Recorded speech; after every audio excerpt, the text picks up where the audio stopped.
Event ایک کروایا گیا ڈیجیٹل ایکو سسٹم کا عالمی تعاون اور سرمایہ کاری کے نئے مواقع کو اجاگر کرنے کے حوالے سے، جس میں ایونٹ کے دوران Gilgit Baltistan soft where house ایسوسی ایشن اور پریمیئر کیبلز کے درمیان کنیکٹیویٹی بہتر بنانے کا معاہدہ کیا گیا ہے۔ اس اقدام سے رسائی میں اضافہ ہوگا اور طویل المدتی سماجی اور معاشی ترقی کو فروغ ملے گا۔ ITCN ایشیا 2026 عالمی سرمایہ کاری اور ٹیکنالوجی تعاون کے لیے مؤثر ایک پلیٹ فارم ثابت ہو رہا ہے اور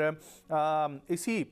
عالمی CISO سمٹ میں ایونٹ میں نمایاں رہی کارکردگی پاکستان کی، جو پاکستان کے سائبر سیکیورٹی منظرنامے کو عالمی سطح پر اجاگر کرنے میں بہت مفید ثابت ہوئی ہے۔ اور سمٹ میں 50 سے زائد ممالک کے 500 سے زائد سینئر سائبر سیکیورٹی اور ٹیک رہنماؤں نے شرکت کی، جس میں پاکستان سے بھی لوگ موجود تھے۔ تو SIFC کی سہولت کاری کے تحت نئی شراکت داری قائم ہو رہی ہے۔ یہ جہاں پر شراکت داری ہمیں ایگریکلچر میں فائدہ دے رہی ہے، وہاں پر انرجی، منرلز، ٹورزم اور IT سیکٹر میں بھی فائدہ دے رہی ہے۔ اور انفیکٹ آج کل IT میں سائبر سیکیورٹی جو ہے وہ ایک بہت زیادہ خدشات اس سے لوگوں کو لاحق تھے، تو آئی تھنک یہ ایک بہت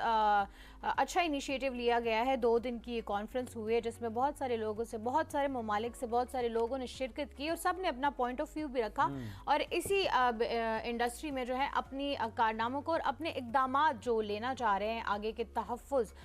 ایک معاشرے کو اچھا اور پرامن وہ دینے کے لیے وہ جو اقدامات تھے وہ شیئر کیے گئے ہیں، تو یہ بھی ایک بہت اچھی بات ہے۔ آئی تھنک ایک سیکیورٹی جو ہے وہ دی گئی ہے، پوائنٹ آف ویو سے بہت اچھا ہے۔